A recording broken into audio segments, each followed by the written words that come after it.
Que fiasco que foi a manifestação de ontem, não é não? Flopou completamente.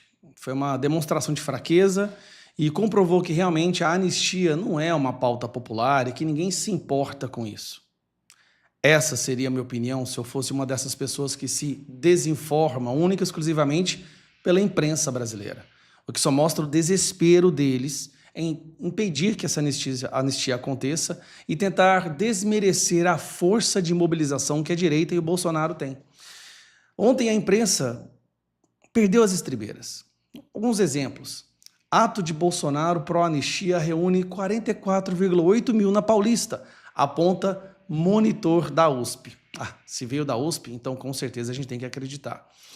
Reinaldo Azevedo, pró-golpismo. Por que havia menos gente em São Paulo do que no Rio de Janeiro? E o que importa? Peraí, tinha menos gente na Paulista ontem do que em Copacabana? Esse aí foi corajoso. Folha de São Paulo, Bolsonaro abraça mãe de pichador em ato na Paulista e ataca STF e Lula. E coloca ele ali do lado do prefeito de São Paulo. Guga Noblar, ferrou. No ato do Bolsonaro, o governador de Mato Grosso, Mauro Mendes, fez a mãozinha para cima, num gesto que pode lembrar aquele do ditador alemão, aquele de Musk. Já está viralizando nas redes e começou a discussão. Ele tentando fabricar uma viralização, falando que já estava viralizado. E aqui, o Mauro Mendes, do Mato Grosso, levantando a mão para dar tchau, para dar um oi, para acenar para a galera. Isso aí já virou saudação nazista. Bom, esse desespero todo dessas pessoas, isso tem que ser dito, é porque Bolsonaro, há não muito tempo atrás, era aquele deputado que falava sozinho no parlamento, que era humilhado, zombado, ignorado, rechaçado por boa parte, inclusive considerado um deputado de baixo clero. E esse deputado de baixo clero, que toda a imprensa e todo o sistema de militância brasileiro se esforçou como nunca para tentar destruir sua reputação, consegue fazer isso aqui.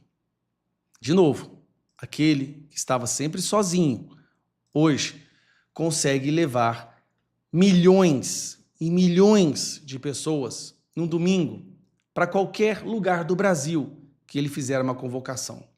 E aí a imprensa quer que você acredite que nesse dia, aqui na Avenida Paulista, haviam apenas 44 mil pessoas.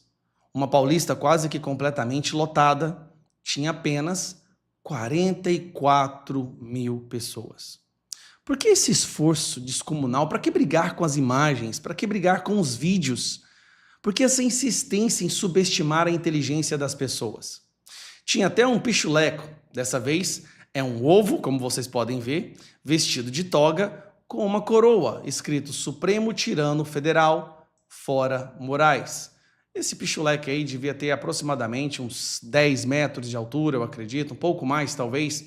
E aqui, apenas robôs, como vocês podem ver, não eram seres humanos, eram apenas robôs que estavam ali. Interessante é que todos foram de graça. E aqui é uma imagem do Space Liberdade, que passa pelo trajeto da Avenida Paulista, mostrando como estava a manifestação. Esses eram, de acordo com todos eles ali, com a imprensa, as 44 mil pessoas. E lembrando, eram 2 núcleos de pessoas que estavam lá, tá? Essas pessoas em torno do caminhão e mais na frente um pouco, lá atrás, mais um outro grupo de pessoas que estavam em frente a um telão.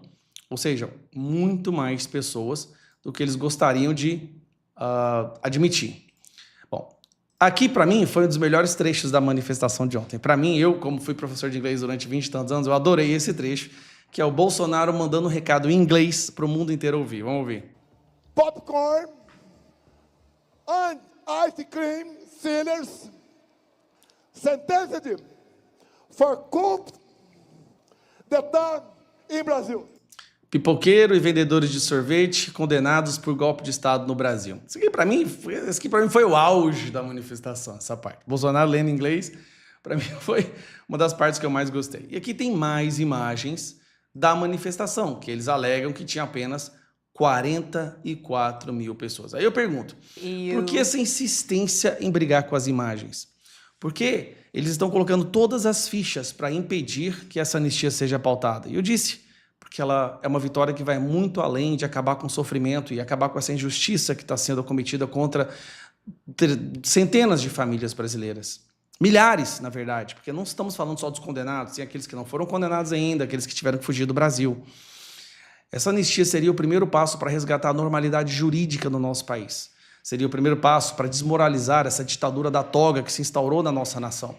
Esse seria o primeiro passo que daria, sim, uma luz ao fim do túnel. E estamos próximos a fazer com que esse passo dê certo. Então, nós temos que, primeiro, conseguir as assinaturas do requerimento de urgência. Fale com os deputados do seu estado. Esta semana é a melhor semana para pedir isso, porque eles viram, apesar da imprensa tentar corromper os fatos, né, esconder os fatos, eles viram a quantidade de pessoas que estavam nas ruas, que estavam na Paulista nesse domingo. E foi sensacional. Ali tinha mais de 200, talvez 300 mil pessoas, por uma pauta específica, a anistia. Desfazer essa tremenda crueldade, essa injustiça contra pessoas inocentes por uma manifestação que saiu do controle.